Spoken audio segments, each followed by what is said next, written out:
All right, our player tip of the podcast is Don't be a dick. And you can avoid dickitude by listening to these dicks up here. Dang right. I always talk about how much I love character development for my players. For me, it is my favorite part of the game. I love seeing interesting characters. I love seeing interesting stories, and I love to see the players share those with each other. That does not happen enough. Do you agree? Yeah. All right, players, so stop being a dick and share that information with each other. So can we do that? I'm Ask. so glad you asked. Damn it, you're beating me to it. Don't get ahead of me. Okay, I'll allow it. Go Take ahead. your own advice. Whatever.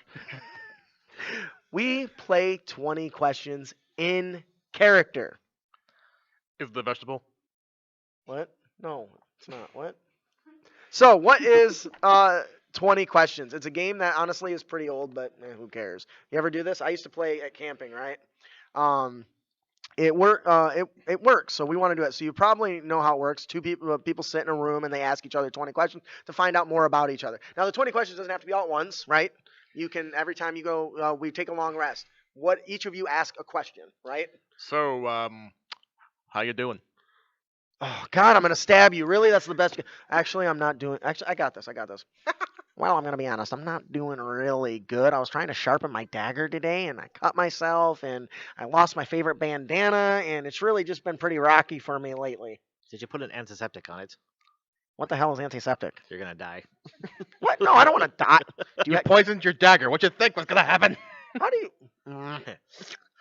What would you have done in my place?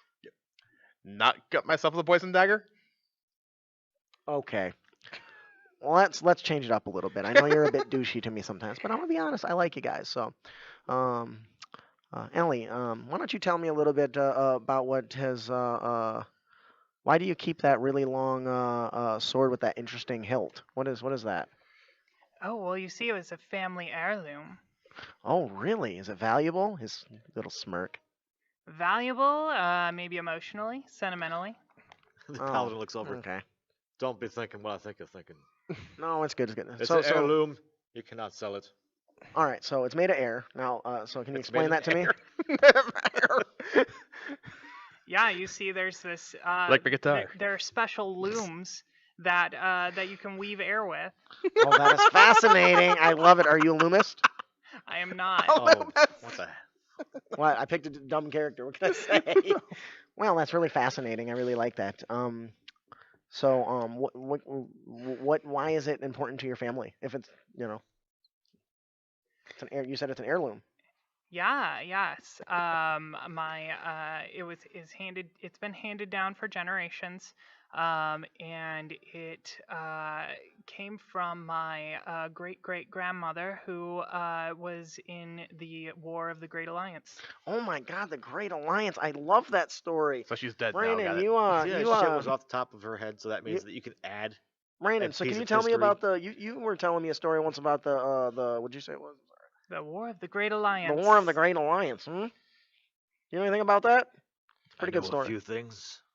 Yeah, because you're a soldier, right? You should be pretty well versed. Can you give us some more detail? I'm sure that Ellie has a little bit of idea, but you definitely as a soldier probably have more direct connection to it, huh? In the War of the Alliance, the humans, the humans, dwarves, and the elves worked together once to go against the Oh my Orc Horde, goodness. and we learned how to use Greek fire because of them. Is that when they learned not how to work together? That's the last time they worked together, if I remember right. Ah, yes. Looking over at the elf. Piece of shit. I Anyway. heard that I paired the tray. But anyways, 20 questions is a simple way, and every time they go to do a long rest, they do a camping, you just start off with a question to one of the players, and then engage them across it, and let them tie their stories together in a fun and interesting way. Now, obviously, we just made this up on the fly, so it's not really, we didn't really have anything. If I know she's playing a ranger that, came from a specific clan, I can ask about that clan. If Ian's character is reading a book, I can ask, why are you reading so much, and why don't you put that down? Nothing good in paper. What good is just a bunch of scribble marks? Well, that would be true when you find out my character can't read. I was just thinking, nobody can't read. But it's a great way to engage everybody at the table in your character building. Everyone, not just the person telling the story. By the way, we know that this isn't like the actual game of 20 questions. Yeah. Yeah, no, Obviously, it's just This is it's just the concept. the thing we called it. Yeah, no, that's the concept, right? Where it's just asking questions back and forth one at a time, because it allows you to build special bonds, sharing deep secrets, desires, fears, and that's the stuff that brings your world to life. No matter how much we write as a DM, it's never going to be as interesting as the shit that the players come up with. Because when I first saw this, my first thought was, two enemies are at each other's throats. It's like, whoa, whoa, whoa. Let's play 20 questions. What? Fine. I'm thinking of something. It's like, is Number 1 through this- 20? Is this smaller than a red box? Yes, it is. Is it a dagger? It is. Yes. All right, so I really think that this is something you should try. If you're not, give it a shot at least once. This isn't as thorough and complex as some of our other player tips, but I feel like this one will build the game for everybody, and could be a good time. Could be the shocker or the disruption that you need in your game when it does get boring, right? Or you do have a moment where everyone's exhausted. Engage them in a conversation. So, we got anything else to add to that? Beware The Muffin Man. the Muffin Man. The Muffin Man. The Muffin Man. Yeah, something the Muffin Man. The one who lives on Drury beware Lane? The Yes. quiet player that has anxiety and such. This Yes. might be something that's not for them. Yeah, And don't push somebody. don't push people into a situation that they're not comfortable. No. Offer them a chance to respond, and then if they're not interested, move on.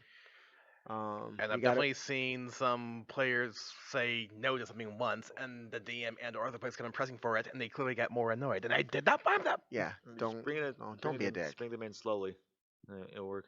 I got two players that were very, very quiet and held to themselves, and now they won't shut up. Dude, that's what happened to me. I was very interested in this young woman who was really quiet all the time. Now she doesn't stop bothering me. You corrupted your wife. I know, I broke her. It's fine.